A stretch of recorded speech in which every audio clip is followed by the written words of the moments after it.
I'm Gloria Strode, and welcome to Straightforward. Today, my very, very special guests are from New Destiny Church International, and they are on a mission to feed 5,000. Welcome, Pastor Quinn and Lady Denitra. Hey, how you doing? Thank you for having us. Well, I was excited. One Saturday morning, you all were feeding people for free at Church's Chicken in 2 locations. And one lady got out of her car and said, "What's the catch?" And you said, "There isn't a catch." No catch at all. Okay. And so what did you share with her? Well, basically, what we're trying to do is just show people that somebody cares. We've come to understand that people don't care how much you know until they know how much you care. And so for so often, church has been categorized as wanting to take from you, but we just want to let the community know that there's a church out there who cares and we love you. All right. Exactly. Yeah. And so, Pastor Quinn, you have been in your present church location. You were a minister before you went to this location. Exactly. How long have you been at your new location? We've been at the Boxwood location for approximately two and a half years now. Okay. 2.5 years. All right. And so this is just a part of that wonderful outreach ministry. Yeah, exactly. I always pride myself when I tell folks, he's not a jackleg minister.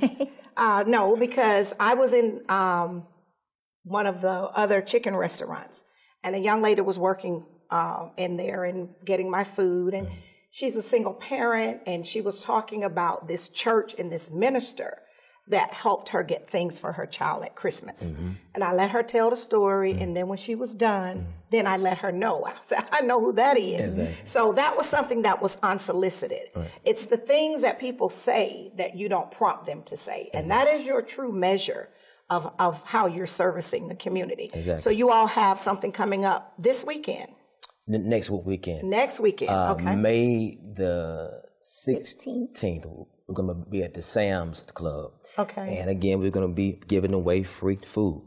And again, there's no catch. This is more of a act of kindness. And so again, what she said was, we're just trying to demonstrate the love of Christ. Okay. That's simply it. No catch. No catch. All you're going to do is pass them your card and say, "This is where we're located." Yeah. We're not asking for money. Because sometimes outside of businesses, we see churches set up and they're asking for a donation. Absolutely. But actually, you all are giving. Right. Giving. Right. This is paid for by the tithes of the church. Okay. And so we're not asking for anything. Anything. Just come and get some free food. All right. And I know in the past, there's another outreach that you all have done that we were just so in awe of that. I had someone else tell me, unsolicited, that there was this group and you were giving away, just show up at the service station, you were putting gas in the car. Right. Yes, And absolutely. the lady said to me, that gas really helped me to get my child and to where my child needed to be and to get myself to work. Right. Right. And so that's just another one of the examples of what you all are doing. Yeah. That was actually the last year. And we did about 200, 300. Probably about the 200. car. Really? Gas. Yeah. Right. So yeah. No catch. No No catch. catch at all. Just show up, you're there, they put the gas in the car, and you all paid for it. Paid for it. 2 Church's Chickens, Yeah. one on the north side, one on the south side. Right. Whoever showed up, all they had to do was say, "I'm here because I heard that New Destiny Absolutely. is feeding the 5,000. That's it. No And we catch. won't stop Until you we get feed 5,000. 5,000. That's it. All right, and so that's why now you're moving around to a different location. Exactly. Absolutely. Right, and Exactly. you want to try to spread it. We are. The interesting thing is that so many people think that just because you live on a certain side of town that you don't need. And it's so many times that I've come to understand just in conversation with people, just because they have a certain zip code does not mean that they're not in need. And so we don't do it based on geographical location because everybody needs some love. Basically is what we're getting. Everybody needs love. So that's why we are on the, south side here. Next week we'll be on the north side and we'll move back, to another location. And before it's over, we would have touched every part of Columbus, Georgia, and we did Phoenix City as well. Oh, really? We have. We've been over in Phoenix City, so that's just our goal, our mission. Is to serve the people. Absolutely. And that is, I think sometimes it's lost. We get so caught up into the physical building, and we're not always out in the vineyard. Right. But I think the most impressive thing is your commercial. You're one of the sponsors of this show. And it says, do it for the vine. That's right. And I've actually had people come up to me in the public and say, doing it for the vine. For the vine. And so that is a part of your branding. Of course, I know you have other commercials, but that is the one that we just fell in love with because it was so awesome. It was diverse. You had the children, the young folks, and then the older folks. And you are doing it for the vine. Now, you have 2 worship services on Sundays. Right. 8:30 and 10:30. Okay. And then you have Bible study. On Wednesday nights at 7 o'clock. And during Bible study, I think when I visited your church last for a celebration, you all have homework assistance that you're doing. So while we got folks over here, we got people over in your fellowship hall that's assisting the children with their homework. That's correct. Right. We want, because people, they don't like to be out late when their children have homework. So we decided that we wanted to be a holistic church. You know, your parents can be over here getting their spiritual food, but we wanted to meet the needs, their educational needs as well. So it has worked out well. We've seen some of our children improve, and we have well-educated, qualified tutors. Oh, absolutely. And on the other side. So it's not just anybody teaching our kids. They are qualified. We have someone that works at Columbus Tech. She's a department head of the English department. She teaches English. We have someone who's a teacher at Carver who teaches all levels of math. And so she's teaching math. So we have well qualified. So it's open to the public. Anything that we do, anybody in the public is welcome to come and experience. And they don't have to be a member. Don't have to be a member. No, don't have to be a member. And we must say that Pastor Quinn has 3 degrees, 1 bachelor's, 2 masters, and then of course you all are well-educated people, so folks come there, they're in good hands. Study to show thyself approved. Absolutely. And you all have certainly done that. Can you give us the church address so people will know where to find you? 1726 Boxwood Place, right here in the great city of Columbus, Georgia. All right. And you all are going to be at Sam's? Sam's Club, May 16th. That's a Saturday from 11 to 1 o'clock. And it's free. And it's free. Giving away food. And it's free. All right. Absolutely free. Well, I want you all to stay in a good fight. I'm so very proud of you. I really am, because I can see where you're making a difference in the community. Thank you so much. Thank you so much. Thank you for having us. All right. We'll be right back after word from some of our sponsors.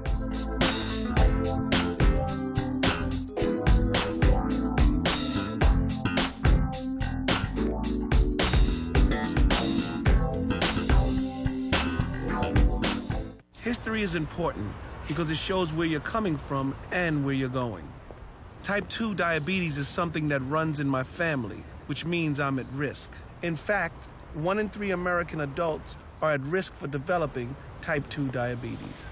And knowing this, if I do nothing, that family history becomes my family's future. And my family is too important to me for that.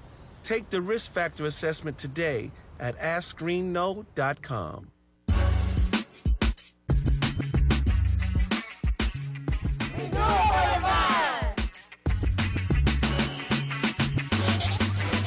We do it for the vine.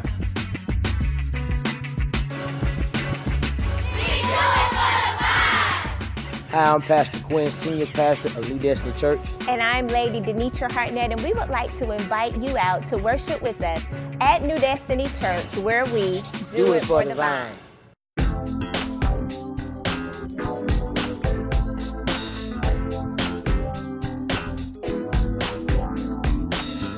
And welcome back to Straightforward. My next guest is Sheriff John Darr from the Muskogee County Sheriff's Office. Welcome, Sheriff. Ms. Gloria, good to be here this afternoon. Thank you for inviting me. You are working so very hard.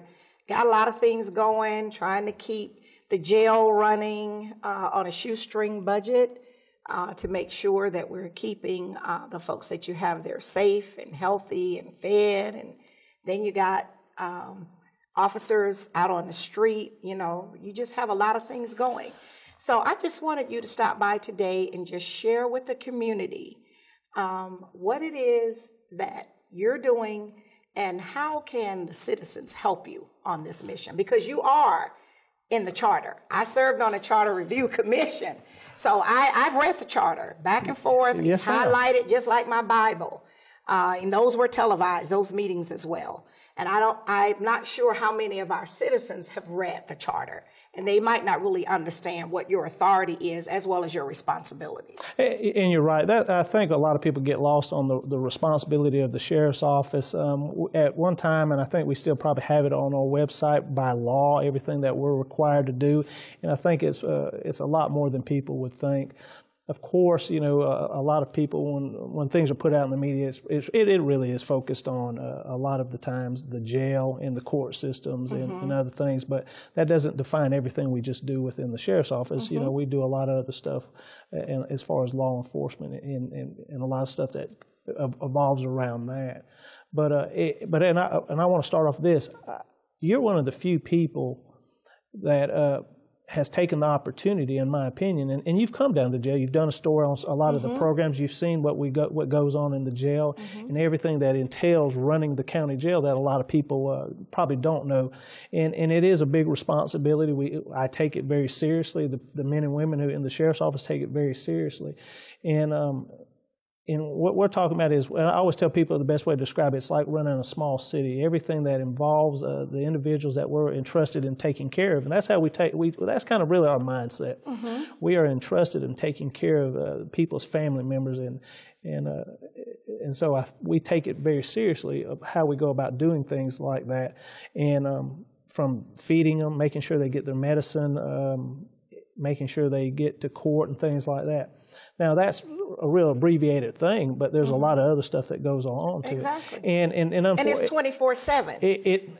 24/7, yes, 7 ma'am. days a week, 365 days a year. That's been very unfortunate. I've seen some stuff put out in the, misinformation. It is. It really is. They want to give the impression, and I've seen the emails some people have put out basically trying to give the impression that we're just a Monday through Friday 9 to 5 job. And when I saw that, I was thinking, well, goodness gracious, I need to go down to the men and women who are working at the jail on these holidays, and it's working all night and working on the weekends. Just like at a hospital, it never closes. It doesn't. It never closes. It really doesn't. And like I said, when I made my comments before council, I thought that was important to on behalf of the men and women of the sheriff's office, to let people in this community know that that's far from the truth. It really isn't. And of course, like I said, I made a comment that I know the family members know that. And I think hopefully most people realize that we don't close ever. And we're always out here doing our part, not only at the county jail, but also we have a few people in field services that are riding around, checking warrants, doing pickup orders for mental health patients, and serving papers and such as that. So it never closes. It's always something to do. But all times of day or night. I've seen people, even for jury duty, sometimes you'll see them, if they don't catch the person, and they're doing that. So it's not always just the criminal side of it. And I don't think people really understand that. I've seen you all out doing all kinds of things, and I've seen the services inside the jail, and I was very impressed. I visited the veterans dorm. That's right. And that's a privilege to be there, because you want to treat the veterans who served us so honorably with respect. And then we have the fatherhood dorm, where you all are trying to pour into those fathers. So when they leave, they can go home and be good role models for their kids. And the GED, I was so impressed with that, because I know from firsthand experience when I worked at Andrew College, that GED test has been revamped, and it's not an easy test. No, it's a lot harder than people think. And of course, I've said this before, and when people come down to jail and speak into different groups, we think that's really important when somebody obtains that GED, because of self-worth for an individual. And we've been very fortunate that we've had a lot of people in the community that have volunteered their time and given to that program.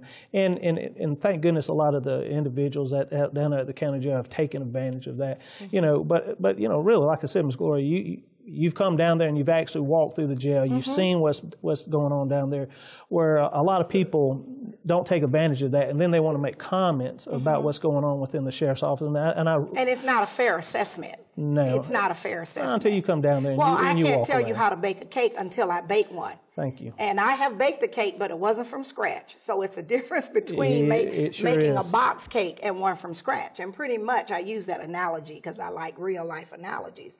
But that's what you're dealing with. You have all of the individuals, if they need dialysis, my father, Transport them out. had dialysis for 3 days a week. Someone's got to get people where they need to be. Yes, ma'am. If folks have to be transported for something else, cancer treatments and things like that. If you're there at your place, our county jail, we have a responsibility to take care of them because the Department of Justice says there are certain things that must happen. That's People right. must be treated humanely. That's true. And we take, and like I said at the beginning, we take that. We really truly believe that is kind of the mindset we have in running that place.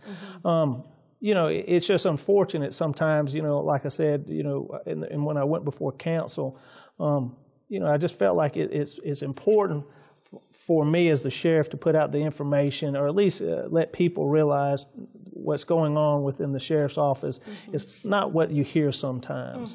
I mean, I remember during I think it was during the mayor's budget presentation, and she had put out some graphs and some of that, and I had looked at some of those graphs, and I had questioned some of those numbers and all that, and I thought and I knew the true way we should be gauging the jail is the cost that we have for running the jail per number of inmates. Exactly, as they do with public schools. They get so much money per student, and you should have so much money per inmate. So we did that comparison. We reached out to a number of sheriff's offices, not only the ones that she had reference to, but other ones too that were of similar size to our county.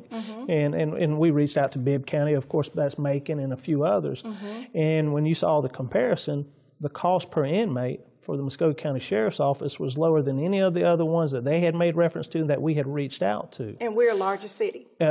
That's right. And we're a larger city. And I thought that was important because I really truly thought that it shows you that we're running what I thought and I believe is as an efficient and very fiscal responsible county jail. You can. But there is still, at the end of the day, there is some resources that's needed to be run in the jail. Okay. Well, what we're going to do right now, Sheriff, we're going to go to the break with our sponsors, and we'll be right back. Yes, ma'am. We'll be right back after word from some of our sponsors.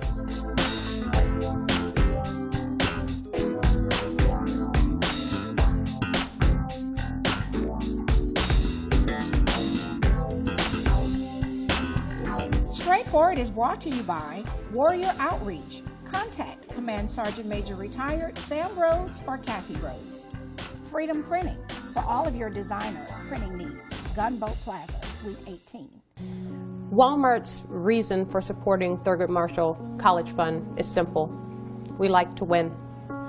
And we have been given a lot of exposure to some incredible talent.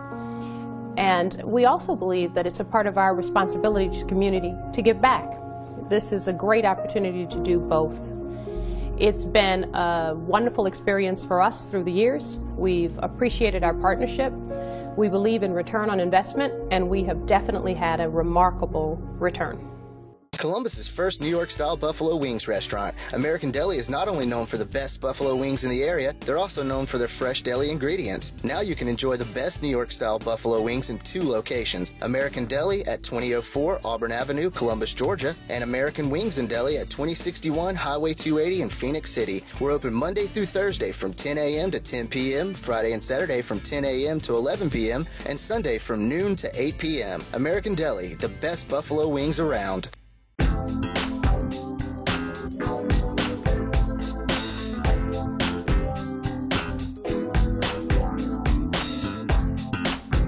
Welcome back to Straightforward. I'm continuing my conversation with our Sheriff, John Darr. Sheriff, you looked at similar cities and you made a comparison. And as we do with our public schools, we should have X amount of dollars to properly serve individuals. And I know that per the charter, you have a lot of responsibilities. You have a lot of authority. I served on the Charter Review Commission. And I think that we have just kind of got off track somewhere. Sometimes in politics, people spin stories so much that the real story, the true story, is not really always out there. So today, I just want you to continue. I want you to shed any additional light that will be useful for our citizens, because very few folks are going to go out and read the charter. Yes, ma'am. But I found it intriguing because it tells you who's the constitutional officer, who is the person that can really arrest certain elected people in this town. I just thought it was amazing. Yeah, well, you know, and one of those things when we start talking about the charter that, you know, you're right. There's a lot of individuals that kind of want to put a spin on what the charter, but the charter is black and white. Exactly. I mean, just read it. It's pretty obvious to what it says. And one thing I would like to clear up to a lot of people that's watching the show out here in the community is this. I do not think by any stretch of the imagination that any budget that I propose is the budget that should necessarily automatically be passed by the city council. What I've claimed for a while now is what should be being considered is the budget that I present, not a budget that somebody else presents on behalf of me. That's not how the charter reads, and that's not how the charter is supposed to work. I'm supposed to submit a budget, and that's what the city council is then supposed to consider. Sometimes, you know, it's almost like you're in an uphill battle if you're trying to consider this budget, and then it's like I'm trying to fight for what I know that is needed to run the sheriff's office. Well, that would be like me setting a budget for your home that I've never been to. Great analogy. I've never had to run it, so I don't understand what else comes besides your mortgage and whatever the upkeep and all of those things, you know, utility bills, those even fluctuate. You know, it's a lot of variables when you try to do something in the blind. Well, it really is. And all we wanted to do is show that, you know, when we propose our budget is you really should consider that. And like I said, we went back to that comparison. I think if you did a comparison of what we're proposing, it's still going to be to any other agency cheaper per inmate, cost per inmate. In some instances, maybe close, but a little bit lower. In some instances, such as Athens Clark, was significantly a lot cheaper. But, you know, that's kind of what, when we're sitting here talking about things, that's some of the misinformation that somebody's putting out there that I think that. No, I don't think and that. I think that's one of the downsides of the media, which, you know, I'm a part of that group, and I know what can happen. People take portions and then they spin it. We see it at the national as well as, as the local. Or they intentionally leave out a part. You know, and if you leave out a part, then it's a lie. I mean, it's just the bottom line. Either you're being truthful or you're not. Or you're intending to deceive people, and that's really not good. And as you and I had a conversation before, a lot of times people don't get concerned until it's somebody in their social circle, whether it's their family member or a very close friend, and then they want to see something different. And we have talked about that. And that, you know, that kind of goes back to the philosophy of how you treat individuals and the Christian way to treat people. And that's really how that same philosophy we take when we're talking about when people are inside the county jail. A lot of people want to say a lot of things about how to run the jail and this, that, and other, and, you know, touch back what you said. Until it's one of their family members, until it's somebody they know that's in the county jail. Then that mindset changes then and how they want to do things.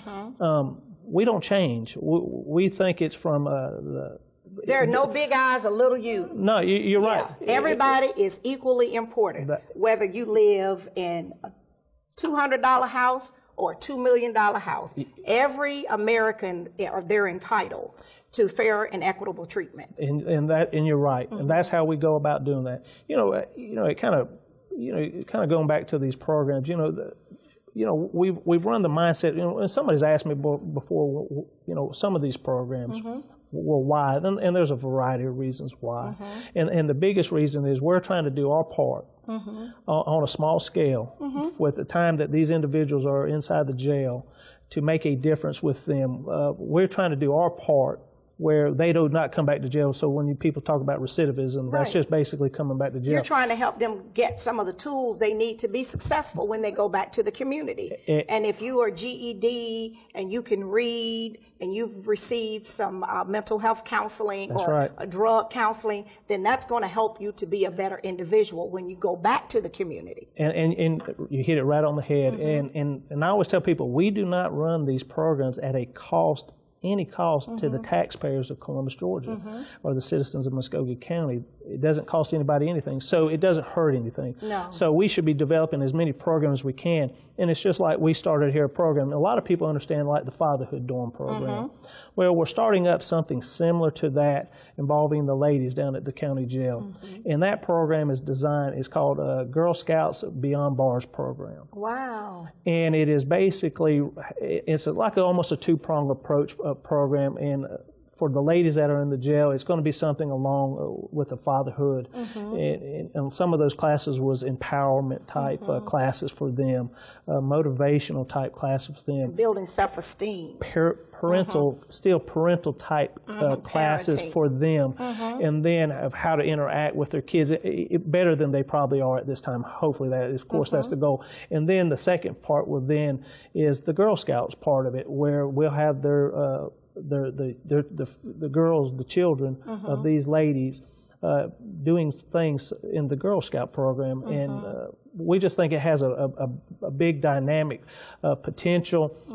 You know, anytime you have a kid and a parent being involved in something positive together. That's right. Then that's where we start to make the changes in families. That's and right. I'm a social worker by profession, so I could speak as an authority on that. So I think that's awesome. And it's just started. We have some other things that we want to gear toward the ladies because, I think that's, of course, like I said, there's a lot of individuals say, why these programs? Why? And like I said, you don't want to just house people. You want to make the difference in the lives of the people that you're in. I've heard this said, and I've said it, and I believe this. If we can make a difference in one person's life, then we're successful, because that's what we should all be wanting in this community, making a change with somebody at that county jail where they do not come back. Exactly. They're out there with their family. Redemption and restoration. That's it. And honestly, that should really be the Christian mindset of people that they should have, and we do have that. Okay. Well, Sheriff, I think you're doing a great job. I appreciate it. I have been there. I can speak from first-hand knowledge. No one can change my mind about that. And anytime, you're welcome to come back. If you want me to come there, we'll do another show. I was very impressed. So people that know me know that I speak the truth. That's why this show is called Straightforward. So I thank you so much, and we are behind you 100%. I appreciate it. Again, thank you for inviting me. All right. Thank you. This has been Straightforward. If you don't stand for something, you will fall for anything. Until next time, be blessed.